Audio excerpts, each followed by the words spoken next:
Good afternoon, everyone.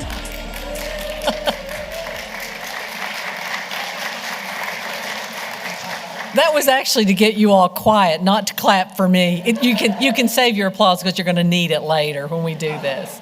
So thank you all for coming. Thanks to those of you who are watching online.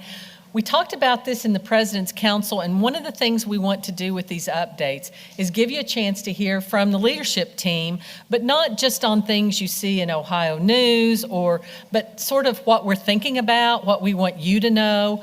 We sit in our meetings and talk about things, and sometimes we forget to translate those out to the community so you know where we're going or what we're thinking of as a priority. And so we're going to do these. We're going to pilot this for about a year, and if people have interest, each time we'll have different leaders, and we'll probably bring budget people back more than once, because that's an important part for you to know where our money comes and where we're going to put it. So this is the first one, but I'm going to kick it off, and then each time I'll just give a little brief update from the Office of the President. And so today, if you have questions, what we want to do is spend our time presenting to you, but you were given cards if you're in the room. Write down your questions. We'll get them together, and if they're around one theme or another, we'll answer that theme. And we're going to put it on this website, okay? We've started this website, and there's the web address. So is it password protected? Is that, I don't know what that is over there. That's the form where they submit their questions. So if you're online and you go to this website, you can submit your questions there. Thanks for reading the giant webpage for me. So do ask questions, because I think that's a way we know what you're thinking or even what you're concerned about, because sometimes not knowing information can cause stress and anxiety, and if we can answer those things for you, we certainly want to do it. So I am 4 months and 6 days into the job, and it has been and it has been a fantastic ride. I just hear from alumni about how wonderful our faculty and staff were, what their lives were like, how they were changed in a positive way.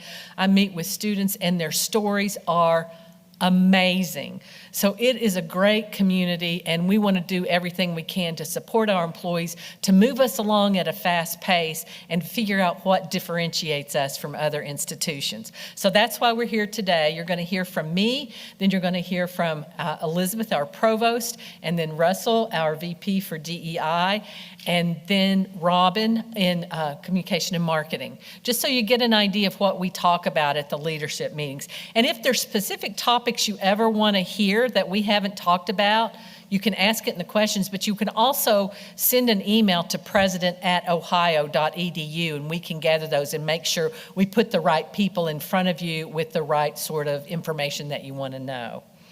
So make sure I did that, good.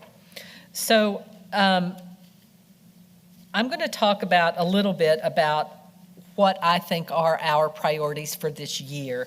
And I'm not going to talk about record enrollment. How many know we had record enrollment? Very good. Robin, that's good for you because it means they're reading the story, so that's often good. But I do want to mention a couple of things that we announced. We announced this at the installation, and that's we're doing the President's Opportunity Promise for Athens and the 5 counties. That means a student whose family cannot afford to send them to college, that student can come tuition and fee free.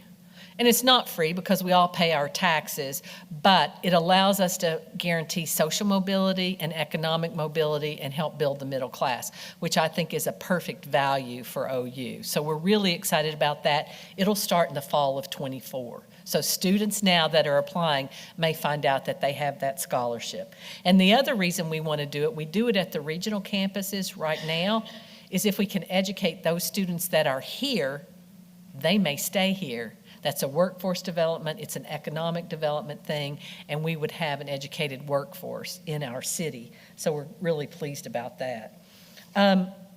Again, we were chosen for the 4th year in a row as the best value in Ohio for public higher education, which is fantastic. And not only we are our best value, a value is quality and cost. So we are winning on the quality metrics across almost every metric that you can see. And our people in enrollment management and finance and housing and dining work all the time to make sure we keep it as affordable as possible. And I really want to celebrate their work in that area. I'm not going to talk about the HEAT Award. It's on my thing, but that's yours. So I'm going to let you carry that water. So have you heard of SB 83? No applause. Okay. So version 11 is out now, the House version 11. It didn't change much for version 10. And so what we hear is that the House continues to discuss changes. If we hear of changes that are going to be positive for us, we'll try to let you know. We'll keep you informed as we learn more about what it's going to mean for our campus. Are you talking about R1 status?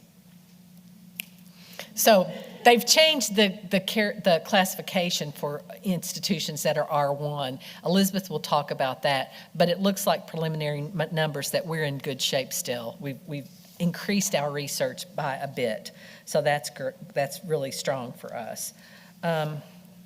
So what I was charged with when the board allowed me to have this role was to set the strategy for the campus. Well, I should not set the strategy for the campus, right? If I did, you should all say that's not right, that's not the way you do it. But we can bring people together to set the strategy. And so we have 4 working groups together, and 3 are across those mission areas you expect: teaching, research discovery, service, connect, community. And then we added a 4th pillar of work. So to get those 3 pillars to be successful, we have to have people to do it. And so taking care of people on our campus is really important. So we have 4 working groups, and they have co-chairs in each group, and there are about 15 faculty, staff, and students on each group. But they're charged with going out to you to see what you think are important ideas. And we're looking at the ideas from 2 perspectives. One is, what differentiates us in the market from any other institution, any of our peer institutions? We've got some uniquely OU things here. Can we put things together in a way that makes us stand out in a new and different way, that we could put resources behind to have change that's not just incremental, but really exponential? So it'll end up in a strategic plan, but we didn't want to start with a strategic plan, because as soon as you start with a plan, you come down and you go, we'll set this goal to grow from 2% to 3%. We'll try to get 0.5% across 5 years. I want to blow it out of the water, pick really bold ideas that people go, oh my gosh, that's such a stretch goal. Can we do it? And we'll know we'll be able to do it because we have the talent here. And the process that we're using to get to that exciting, inspiring place is appreciative inquiry. And that means don't do a SWOT analysis. Let's not look at the threats and the weaknesses. Let's look at strengths and opportunities.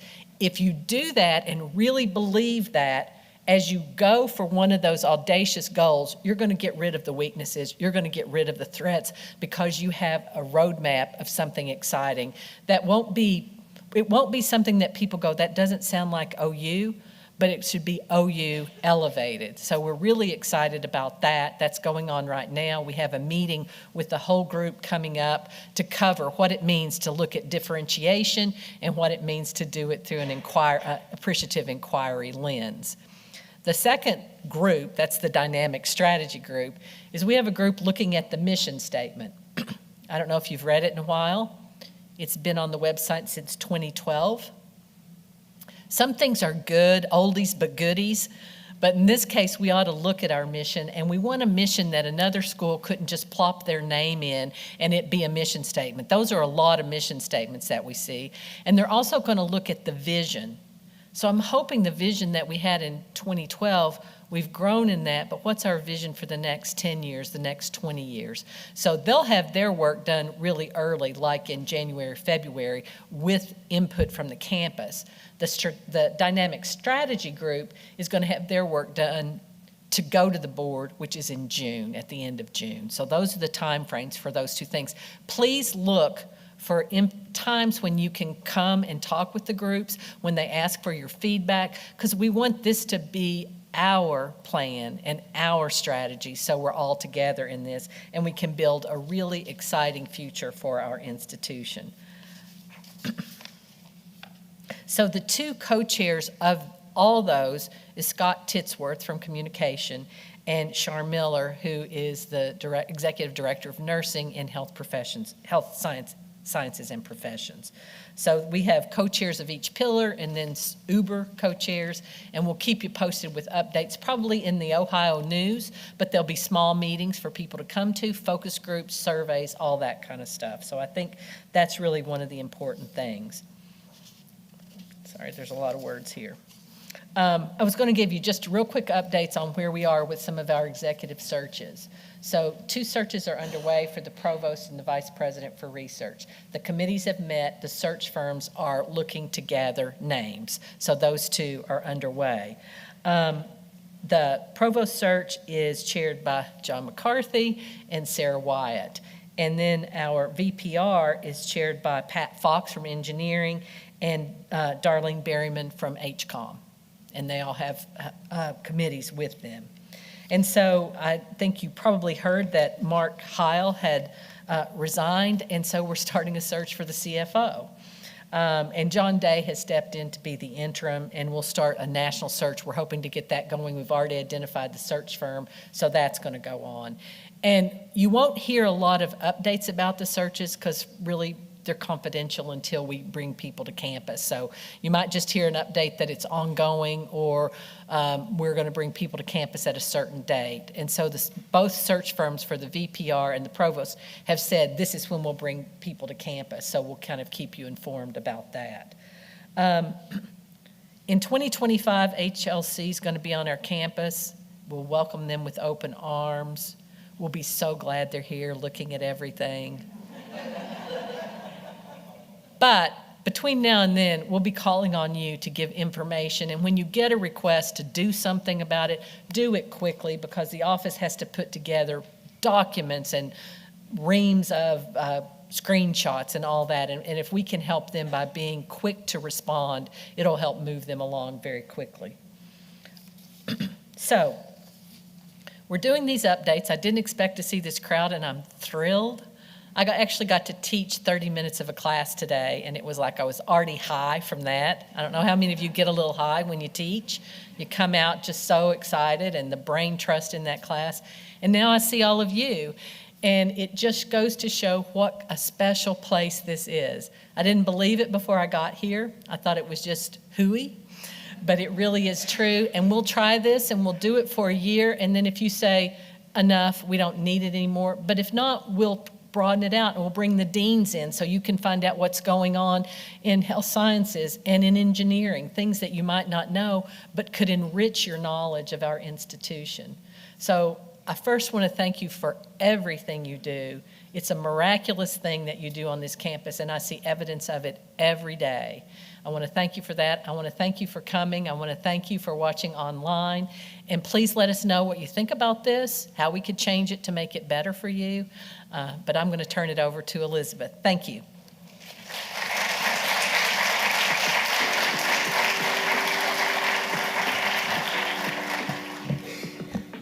Good afternoon, everyone. It's so good to see people here, and thanks for those joining us online. These are our agenda items that I'm going to try to go through quickly, and we're going to start with new academic leadership. These are our new deans, which we're really excited are joining us. We have everything from people from Indiana University and Penn State to some of our homegrown leaders with government experience and all kinds of cool experience. So if you see those new faces on campus, please say hi and welcome them.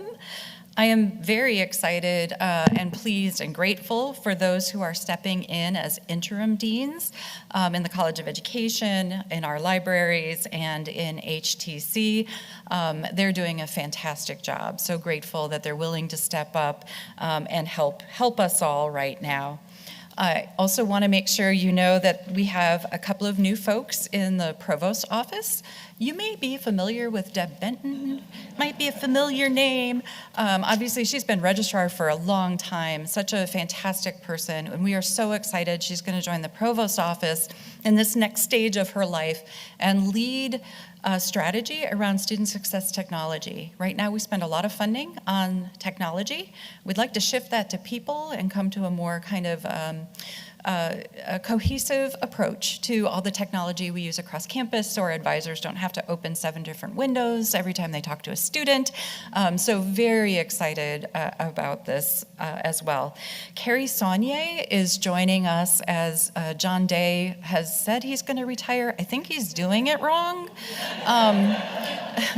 But she's going to be transitioning into the provost's office, and so you'll see her show up at some meetings and your budget meetings if you go to those with your dean, and she's just phenomenal, just a wonderful combination of a people person with fantastic numbers skills. So we're really excited she's joining us.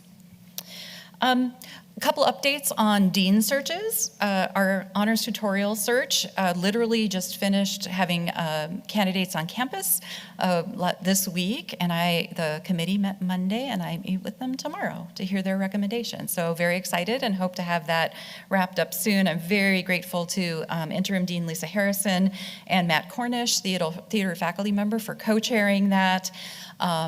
Really brought phenomenal candidates to campus. The Patton College of Education, we are planning for candidates to be on campus in January to interview. And then with university libraries, we have identified Whit Kiefer. I just realized, I was like, oh, did I actually forward the slide? Whit Kiefer, who's going to run the search, and invites should go to search committee members this week. So those are all on track. And we think those library finalists should be on campus probably in early April. Okay, so now we're going to talk about enrollment, retention, and student success, which is just like a generic label for a bunch of interesting things that I thought you should know. So you all know that we had a record incoming class, yay team, on the Athens campus. But I think, and our Vice President Candace Boninger is going to take it into really cool details about enrollment. But I want to make sure that you all know we actually have an increase university-wide. And so that's really important for us as a university. And even with bigger freshman class, we had not seen that university turn around. So that's really important and marks a really good celebration point for us as well. I also think, especially for those of us who think more about the Athens campus and undergraduate education, it's important to realize that just over half of our students are Athens undergrads, and the rest are graduate students and online and regional campuses. We serve a lot of people. And so when we think about serving students and serving our communities, we do it through a lot of venues and locations. And I think that's really important to think about as we think about our role in the region. You may not have heard as much about regional campus enrollments, and I really want you to know that while overall our HE enrollment just went down just a little tiny bit, the new incoming first-year enrollment was up 91, or 14%. And that is fantastic stabilization after like a decade of declining enrollment. So that is really good news, and a lot of hard work from the faculty and staff on the regional campuses, from UCM and Strategic Enrollment Management collaborating with some pilots on the regional campuses, the Regional Promise, as the president mentioned, and also College Credit Plus. About 1,000 of our students on the regional campuses are College Credit Plus, and we've just done a $50,000 per campus investment for those campuses to partner with high schools in the region to keep building that pipeline, not just for our own enrollment, but to increase college-going behavior in our part of the state. I'm going to go to this one. So we think about enrollment a lot, but total enrollment is also really highly influenced by retention, right? Do students stay with us, and do they graduate? So the Athens retention, first year to second year, is the largest increase in retention we've seen since 2002. So clearly some of this is COVID rebound, but it's also the largest since 2002. So there's more going on there. We're analyzing this right now. We know we've invested in targeted student success. We know that we've rolled out the Guarantee Plus. We are going to do a deep dive at the January board meeting as we go through this analysis. So if you're really interested in the nitty-gritty, I invite you to come to that presentation because it should be interesting. I can't wait to see what we find out. Regional campuses also saw a really dramatic increase in retention, which is really significantly helping their enrollment there. So again, analyzing this closely, what's starting to pop, put lots of qualifiers around this. It seems to be related to online courses, allowing students to persist, course success rates going up overall, possibly the increase of more full-time faculty teaching, but a lot more to analyze. And so that we could get to January, that could not actually be statistically significant, but that's what we're seeing pop right now. So more to come there. Obviously, a really important part of our student success plan has been rolling out the Guarantee Plus graduation plan. And really with the goal not just increasing retention and graduation, but closing equity gaps between populations that are not succeeding at the same rates as our most advantaged students. So the Guarantee Plus graduation plan, as many of you know, is an integrated curricular and co-curricular degree map and career exploration that helps students stay on time for graduation and get the experiences that they need to be successful after graduation. We've phased this in on the Athens campus starting in the fall of 2020, because what else do you have to do during a pandemic? Which means last fall was the first year every incoming Athens first-year student could opt in to the graduation plan. We are rolling that out on regional campuses this fall. We're evaluating whether it makes sense for online, because you never want one size fits all for students. You want to meet their needs. So we're doing some research there to see if that model works or if we need to do something different to support student success there. And just as a reminder, this is significantly funded by the Career and Experiential Learning Fee, which we instituted at a time when that was the only fee that was allowed and tuition was flat. So really trying to use our funding sources as strategically as possible and really directing that funding to continue supporting student success. So one of the signature features of the Guarantee Plus is not just coursework, but also that experiential learning. And so we've always had really strong experiential learning as one of our strengths, but we've really been building on that over the last couple of years. So if you think about the new Gen Ed, has experiential learning required as part of it, regardless of campus or modality.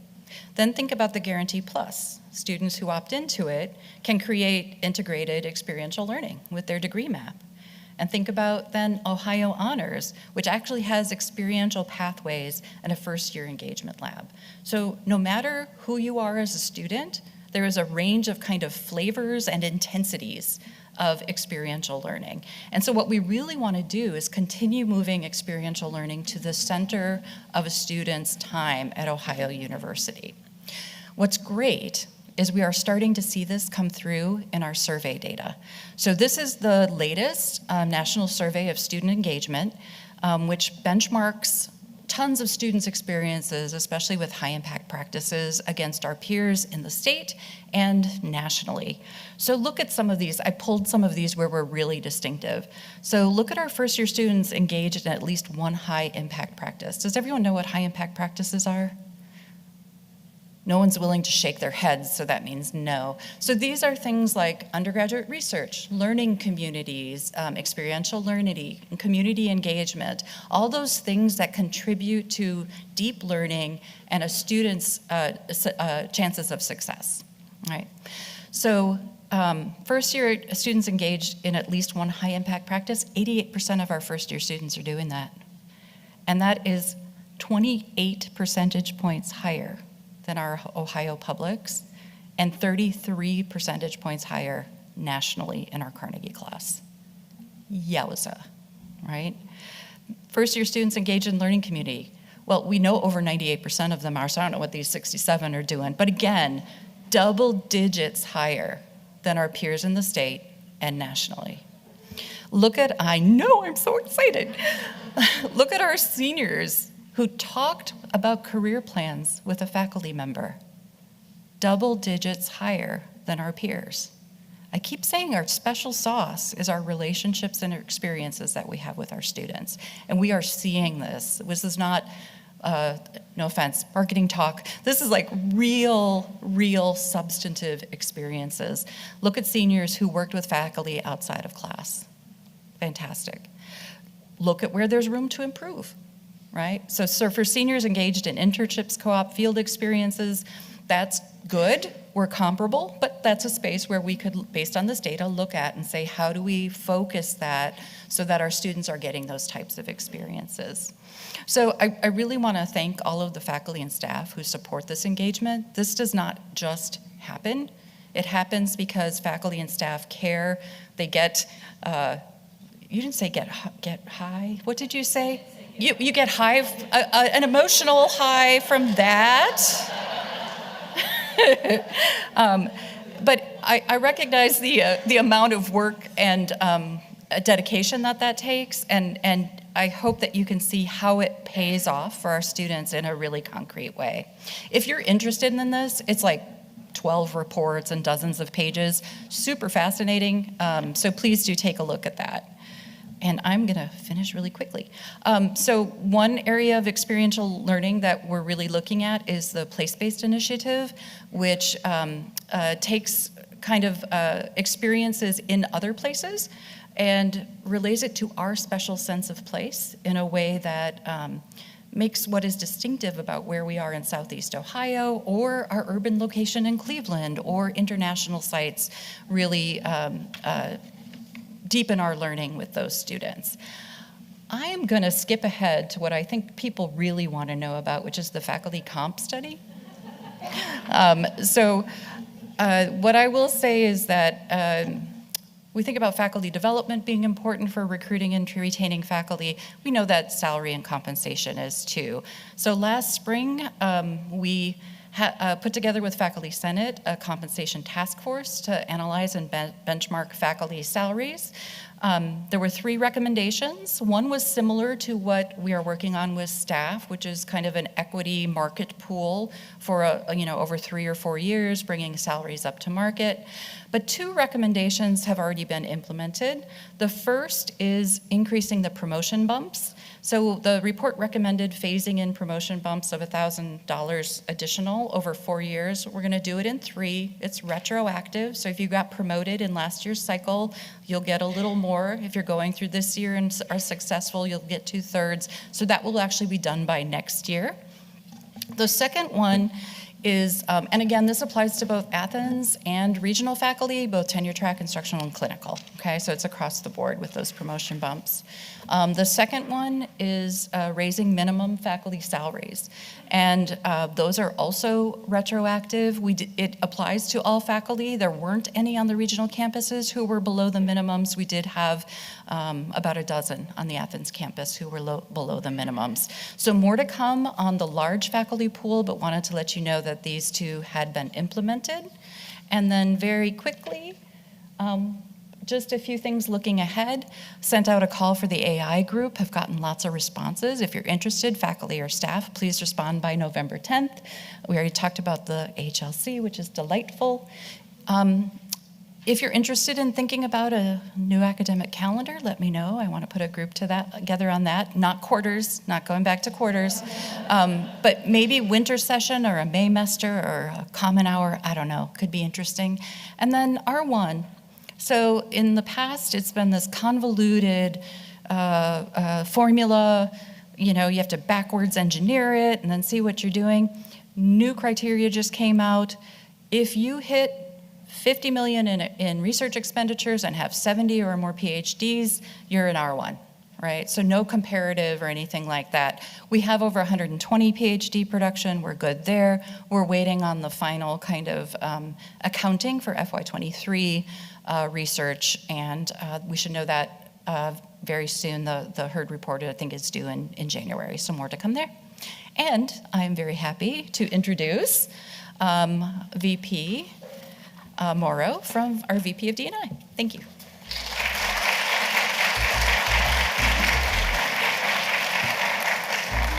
Well, good afternoon, everyone.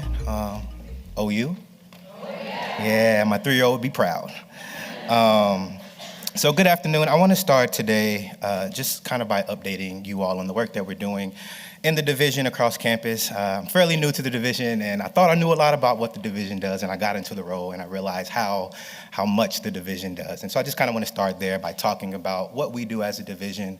Then I'm going to share a little bit about my first 100 or so days in the role, and then talk about what we're working on and what we hope to be doing over the next several months. So for the 6th straight year, our division has been, or our university, I should say, has been awarded the Higher Education Excellence in Diversity Award. And this is the 6th year that we have received this award. And that's much to the credit of a sustained commitment to celebrate the diversity of our community, to build understanding across differences, and to create a climate of inclusion. And the work of the division is foundational, but the award is definitely a collaborative approach from all of the different things that folks are doing across campus. Our division is largely known for our 3 centers: our Multicultural Center, our LGBT Center, and our Women's Center, all located here in Baker. And each of these centers offers a physical space, dedicated staff, and intentionally focused initiatives that support the diversity of our community. And so through these centers, students have access to academic and support resources, culturally relevant co-curricular experiences, as well as mentoring, leadership, educational, and allyship opportunities. Beyond our division, or beyond the centers, our division also includes additional campus-wide initiatives, our Make Respect Visible campaign. I will be surprised if you have not seen a t-shirt, a sticker, a banner, a wall decal of some sort. And if you need one, let me know, we can make that happen. Plenty to go around. But more important than the campaign, right, is our commitment to how we engage across differences. And that's what that campaign is really about. How do we build relationships, build connections, create understanding, and recognize and celebrate the diversity of our campus community. No, I wouldn't even do that.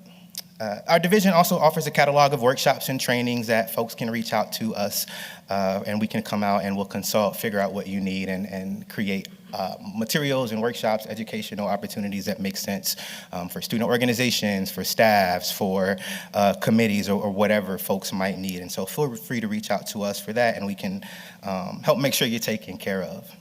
Our Mix and Mingle series, that brings together faculty and staff for social and formal connections and community building. We've had 2 so far this year. Anybody come to any of them? Our Mix and Mingles, yeah. And we'll have 1 more in December to wrap up the semester, and then we'll do it all over again next semester. So if you haven't had a chance to come to one, we hope to see you at one. And if you have come, please continue to come. That is just a great opportunity for us to connect and to learn what's going on and to continue to build community across our campus. Our affinity groups, we have 5 active affinity groups right now. We're looking to build more, but this is just an opportunity for our faculty and staff to come together around shared identities, shared interests. Right now we have COSAD, which is our Council of Educators and Staff of African American descent or African descent, our Latino Caucus, the Council of Women, our AAPI lead, and Out Ohio, as well as a couple more, as I mentioned, that we hope to be launching here pretty soon. And then throughout the year, you'll hear and receive information about opportunities to engage and participate in the different campus-wide celebrations and events that we do. Thursday is our Jollof Festival, our Jollof Rice Festival. I get to be a judge, so I'm really excited about that. And then you will soon, if you haven't yet, be hearing about our 2024 Martin Luther King celebration, which will be happening right when we get back to campus to kick off the semester. So really excited about the different programming and events that are happening around the division, and hope that you all will continue to engage and participate in those offerings. We also work closely with the Provost's office to support the recruitment, retention, and success of our culturally, socially diverse faculty, as well as engage faculty in DEI initiatives and efforts that are important and meaningful for them. Our diverse faculty mentoring program offers faculty opportunities for individual and group mentoring and mentee relationships. Our opportunity Our Opportunity Hire program is a chance for additional funding and financial support for teaching, learning, and service endeavors that engage at the intersection of diversity, equity, and inclusion. Our Inclusive Excellence Workshop series is for faculty and staff who have either direct or indirect research interests, creative scholarship, experiences, expertise in diversity and inclusion, and we could give them space to come in and share that with our community. We've had three successful ones this semester, and more that will be happening next semester. And then our DEI-AB Faculty Affairs Council brings together faculty representatives from each of our colleges to come together and talk about what are the DEI issues that are impacting and affecting faculty, what are the opportunities to get faculty involved in DEI work. And so that is, we're extremely grateful for the Provost Office for those collaborations, and look forward to continuing to elevate and expand those offerings. So my first 100 days, so about 4 months ago, right, I had just wrapped up my time in the college, or I had just finished my first year in the College of Business as assistant dean. Take some time to find your groove. I found my groove. I was like, okay, I know what I'm doing. Then I get a phone call and an email, and it turns into a meeting, and next thing I know, I'm moving my office into Cutler. So here we are, and I've been finding my groove again, but really enjoying the opportunity. And just wanted to share a little bit about my first 100 days and what I have kind of gotten myself into. So at the top of that list is obviously stakeholder engagement. The Division of Diversity and Inclusion, our reach is wide, our impact is wide, and so it was important for me to really fully understand what that is and what are the challenges, the opportunities, the expectations, the relationships that come with the work that we do. So for me, that really started with the students and connecting with our students and understanding how our students engage with the division and what kind of their needs and concerns are. I had the opportunity to attend and speak at the Multicultural Student Expo, which was a gathering of all of our cultural and identity-based student organizations. Had an opportunity to connect with our undergraduate and graduate student senates as well. I attended the Council of Student Leaders that is ran by our Dean of Students.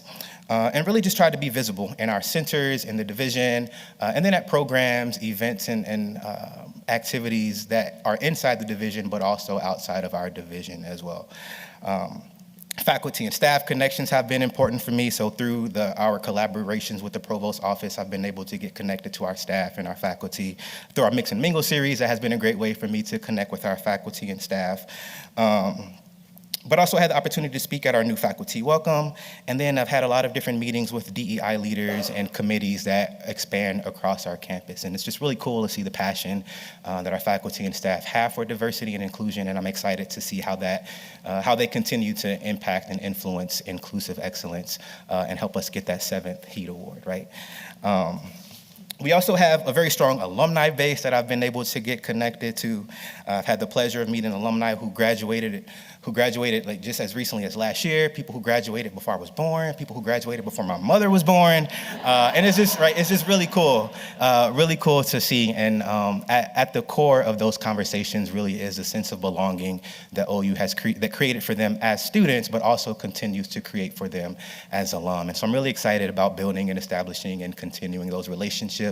A lot of folks that support our division through scholarships and grants and making sure our students have access to things that maybe historically that they as students didn't have access to. So it's just really cool to be a part of and to help our alumni give back in that particular way.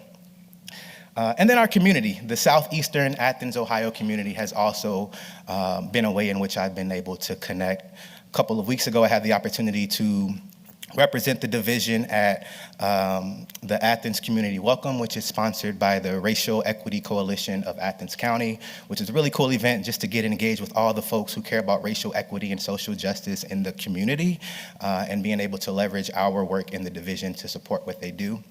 Had some conversations with leadership at the Athens Chamber of Commerce to talk about how we can maybe support the diversity and inclusion goals of our local businesses. We want our students to not just feel included and welcome on campus, but also when they go out into the community. And so we're really trying to have strong relationships there to make sure that that environment of inclusive excellence extends beyond just our campus. And then I also had the opportunity, and we're also in conversations with school leaders who want us to come in and talk with their high school and middle school students about what does it mean to be an ally and what does it mean to be a part of a diverse world. And so we have some opportunities there as well to help shape the future and recruit some students to come to OU as well under that President's Opportunity Promise.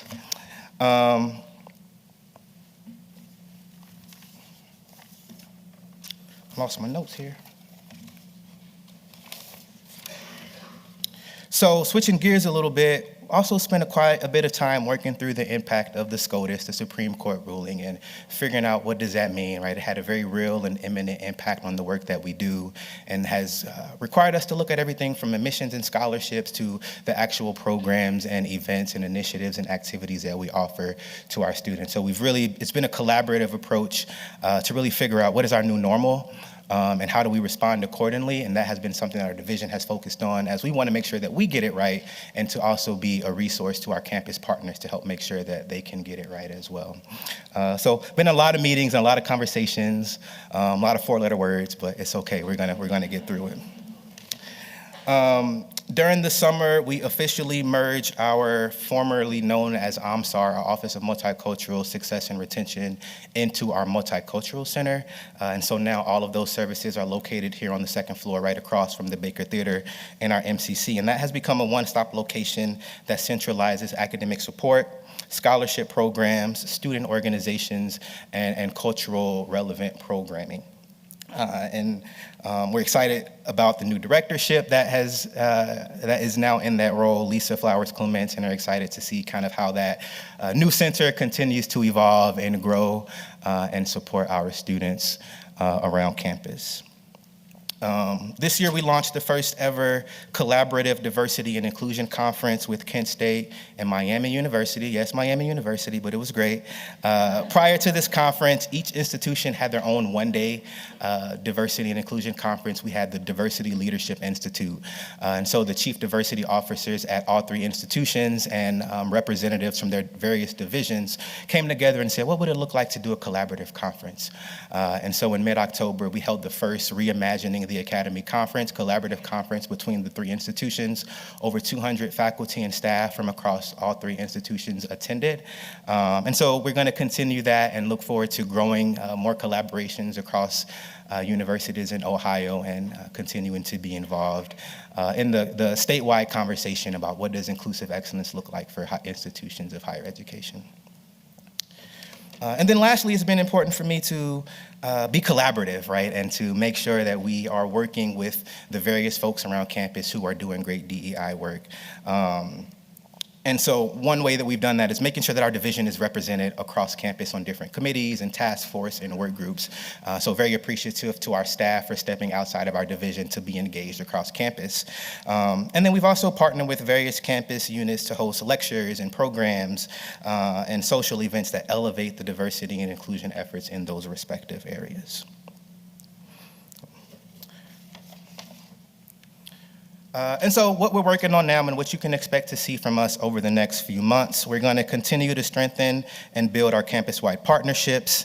Again, this work is collaborative and requires a joint effort.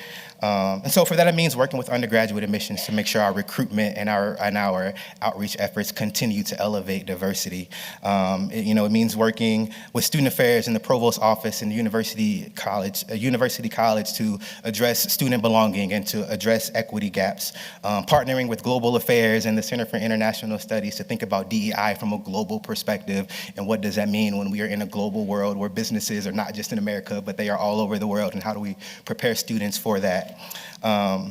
We're also working on the next phase of our Make Respect Visible campaign, which is going to be campus-wide dialogue. We have about 20 folks from around campus who have volunteered to go through a 2-day training to become a facilitator of difficult dialogues. And so we're going to bring the campus together under our Make Respect Visible umbrella to have tough conversations that we know need to happen, but do so in ways that are productive and meaningful and forward-moving. So I'll just wrap up by mentioning that we have completed our DEI audit with the University of Southern California. I've gotten a lot of questions about that. We hope to get their final results and recommendations sometime by the end of this semester, and then hopefully next semester be able to roll out some priorities and some strategies based off of the findings of that entire process.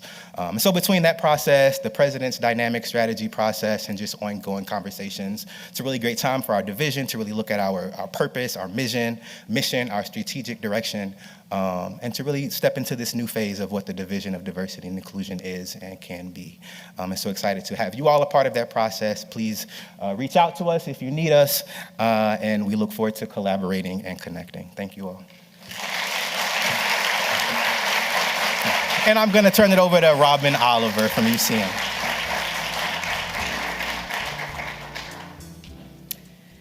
Hello, and thank you, Russell. He was supposed to do a really big, formal introduction of me, but no, I'm kidding. He wasn't. Didn't happen. Wasn't going to exist. For those of you who don't know me, I am Robin Oliver, and I serve as the Vice President for University Communications and Marketing, which officially means that I have the most fun job on Executive Council, and I enjoy every day that I get to do this work and to tell the story of Ohio. I did make an agenda to keep myself on track, so I'll talk a little bit about our goals and our team, our brand initiatives, some organizational improvements that we've recently made, how we're working to mature our function in marketing, and do a little preview of an upcoming project for 24.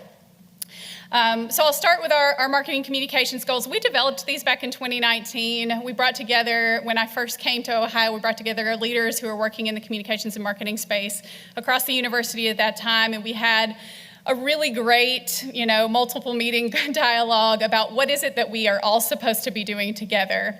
And pretty much nobody who was in that role at that time is still in that role anymore. But nonetheless, we have really not changed these, and we've come back to them time and time again to just remind ourselves what we are supposed to be doing. And at the top of that stack is really to drive the knowledge and reputation of the institution and all of its parts. And so what we do in marketing communications is really about uplifting brand. It's about telling the Ohio story. And it's not exclusive to any part of the institution. It's for everyone and everything that we do, which means we touch a whole lot of different units and a whole lot of different initiatives, which makes our work really fun. We've had the privilege of building a really awesome team in University Communications and Marketing, and so this is a little glimpse at our team structure, which basically shares with you that we do a lot of different things. One is communications, something this office has always done and done well, but we've built a really big digital engagement team over the last few years. These are not people, by the way, they're just functions. There are actually a lot more people on our digital team excited about the work that they're doing. We have a great creative and brand team led by a university alum, Aaron Harden, who just do amazing work for our institution. A marketing strategy team that's really about deployment, media buying, how do we move our stories into the marketplace and amplify them. Our academic marketing communications team that works with our deans and our colleges to develop strategies at the college level. Our advancement marketing team supporting our university advancement initiatives, donor engagement, and alumni engagement. And we also, the University Print Shop is part of our team, and we collaborate really closely with them. We're over at the Ridges now. Print Shop's right down the hill. You can come visit either of us anytime. There's this thing called the Wayback Machine, if you know web, that some of us like to play with. This is the not-so-Wayback Machine. Just a glimpse, if you've been here at the university for a little while, then you might remember a different version of UCM that was quite a bit smaller. So just a few years ago, we were communications and then marketing services. And I just want to underscore that we aren't what we were then. So if you don't know us, you haven't gotten to know us in some time, then we would welcome talking to you, engaging with you, and helping you to learn more about our services. You can also access them on our website at ohio.edu/UCM. And each of these little buttons, and you can click on those and find out more about the things that we do and the ways that we can support your unit, your initiative, your story, and get it out into the marketplace. But one of the big things that we spend a lot of time on is the brand, and how do we develop an institutional brand and really amplify it to the world. And so in the fall of 2020, we launched the Forever Ohio brand platform. This is not a campaign. For those of you who aren't in marketing, campaigns are usually time limited and they have specific marketing goals. This is really a brand. It's the way that we talk about our institution. And Forever Ohio is not a tagline. For those of you who don't know me, I hate the T word. It's really a brand platform. So we call it a rally cry. in UCM, and it's really supposed to play on and pay off a brand positioning statement that we've developed as part of this work. So if you take nothing away from this, I would like for you to learn our brand positioning statement, which is that Ohio University delivers the nation's highest return on experience. And as the provost was earlier talking about all of those things that we do so well, the story that you were seeing on the screen is this story. It's the same story that came out of our discovery process for brand. It's the same story that is true today, which is that we don't deliver a degree. We offer an experience that becomes a part of who you are, and it changes you. Now, if you're an alum in the room, raise your hand if you believe that's true. That's right, okay, which is everybody. And you have seen that play out on our campus and in our messaging and with our admissions teams, and if you're not on the regional campuses, also on our regional campuses. We have developed sub-brand platforms for all of our academic colleges, and you've seen those begin to play out on campus as well. They also inform all of the materials that we make every single day for the academic colleges, for the programs, and so we're using this brand language that has a lot of legs and can say a lot of things in a lot of places. But then we discovered that maybe we had more to say, and one thing that we really wanted to do was to help uplift our academic reputation as well, and really talk about how, you know, we were this supportive community, we were this experience that you'll remember forever, but we're also really smart and really good, and we have excellent academic programs. And in 22, we launched the health brand. This is really intended to be the first of hopefully more to come areas of academic focus where we have strength.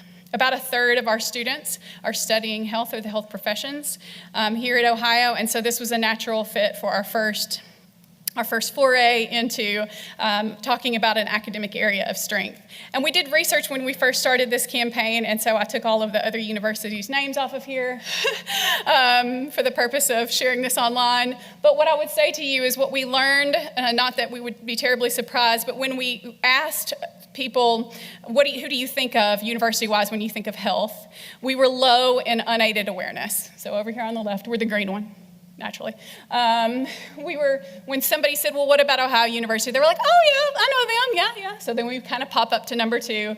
But then at the last part, when you say, what would be your first choice school? You notice that we dropped down again. And so what we're trying to do is change that. And we developed a positioning statement for our health brand as well, which is that Ohio University is the largest provider of health professions in the state. It's a true fact. I did a lot of research, so I can tell you all about the numbers later. But what counts is our focus on making a real difference in communities. And we developed lots and lots of messaging out in the marketplace that we have been running, and this has really been a reputational campaign. And so you've seen it in more traditional places than we always run. Sometimes we're very heavy in our digital in our campaigns, but we are on the side of buses. And we have, digital stuff running in the airport on this. We also, of course, are running digital and highlighting some of our best accolades. Number 1, best nursing school in Ohio, national top 50 medical school for primary care, which was a recent rise in our rankings from U.S. News and World Report. So something that we should remember about AgeCom is we're among the top 50 nationwide. For those of you who are in the academic colleges, I really wanted to talk a little bit about the reorganization of our academic marketing communications team under the leadership of Jen Kirksey. So we had what I call the man-on-man defense at first when we did our realignment back in 2020, and we had a specialist in each of the academic colleges. And we were noticing that those individuals, some of whom are still on our team and are fabulous, were doing a lot of work, but we weren't really getting to what is the strategy that we're trying to drive for the dean, his leadership team, and key faculty in the college. And at the end of the year, at the end of the day, at the end of the month, what are we really doing to move that forward? And so we elevated some positions in the academic team, and we created these academic strategy positions. And we filled these with people who have a lot of experience developing marketing strategy and working on communication. So Jen Kirksey, who some of you may know, was previously in the Office of the President. who comes from a communications background. Claire Berlin, who was at Ohio University some time ago and has made a return appearance, and Anna Mather, who's fairly new to Ohio but has proven to be an awesome asset and has a lot of higher ed experience. And if you go to ohio.edu/UCM and you want to know who's working with my college, you can find that out. And if you want to reach out to them and touch base and get to know them more, I would welcome you to do that. So they're going to be working closely with your deans and the dean's leadership team to really develop your goals for the academic year and your plans for moving ahead. And then we distributed some of the positions that were previously there into some of our central teams, including more web resources, social media specialist who's focused on academic programs. We actually have 2 of those people dedicated to our academic programs now. A senior copywriter. We are launching, or have launched, a student news bureau, which is really fun. That's under the direction of Sarah Logue, if some of you all know her. And we're adding some search engine functionality as well. And just, some other recent changes that have happened in UCM. We have a new director of content strategy position that's really focused on that brand storytelling. We expanded our web development team to add a new associate director of web and app design and development, and expand the number of people in that vertical. There's a lot of technology, as Provost Sayer said, and there are a lot of applications that support our university. So one of our early projects was the Go Ohio app that we worked closely with OIT on, but working on a lot of applications as well as ohio.edu now. And then I just wanted to nerd out for 1 second, I promise I'll be done soon, and talk about improving marketing outcomes and kind of what are we doing to continue being better at our work. And there's this thing in marketing that they call the marketing maturity model. I promise you I won't read any of this text on the screen, but you can go download it later if you're just curious. But the marketing maturity model has been really used because the research has shown us in marketing that organizations that are mature in certain ways have a higher market share. They do better against their competition. And so what does that mean? How do we move from immature to mature? So if you think about brand, underdeveloped would be like, you know what your logo is and how much free space should be around it and your basic colors. And branding, that is branding for some institutions. Sophisticated would be that you know your brand purpose, that it's a fully living brand. It adapts to whatever environment it needs to be in. It gets smarter over time based on audience interaction, and it really informs everything you do in the business. And so how do we get from A to B is always the question in all of these different areas. We're trying to study, and in some we're like you say 1 to 5, and some we're a 4. And some we're like a 2. And so we're trying to improve. And how do we do that? So 1 is talent. You gotta have really good people. Marketing is a science these days. It is a lot of data, a lot of insights, a lot of measurement. So we have to have really good people. We have to know what our goals-oriented strategy is. Have to have good data and insights that's on a great, what they call a Marcom tech stack, so technology infrastructure. And then you have to have really good collaboration across the organization with awesome people like Russell or the VP for enrollment who are working in space where you're collaborating. And so some of the initiatives that we're doing in this space is like we have an SEO transformation project right now. We're working with the Provost Office. We've identified a list of programs, and we're doing holistic organic optimization on those programs, keyword research, all kinds of data that goes into that so that students will find our programs when they're looking for a university. We've developed a marketing mix model to evaluate our paid media investments and to really model investment outcomes and try to improve those investment outcomes. So a lot of technology, a lot of data and insights that are making us better at what we do. But at the same time, we know that sometimes you just want stuff and you have needs. And like maybe you need a poster for an event that's happening this week and you forgot to ask us for it. So we are debuting next year a marketing services center, a physical, actual location. It's going to be in Grosvenor, yay, where you can park over the convo and walk right on in. And we are going to have someone who will meet you, talk to you about what your needs are. This is going to combine marketing services and print shop, and we'll have some quick turn printing. You can order materials for events. We might even have some rental stuff that you can get. So we'll have maybe you want to just pick up some folders that are Ohio branded. Amy's looking at me like she's going to stop in every other day. So I'm hoping that this will help meet some of those service needs, because one of the constant complaints we get is, I don't have 2 weeks to wait for my thing. So this is hoping to get at the service while we also are able to focus on strategy and insights and improving our work.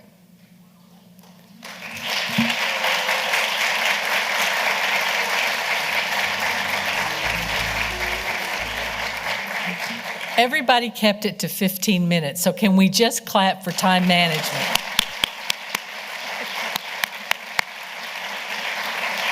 Thank you all for coming. Please write down your questions. We'll be down here in front to collect them. Those of you online, thank you for watching, and remember to go to the website if you want to submit questions, and we'll be back next quarter. All right? Thank you. Have a great evening.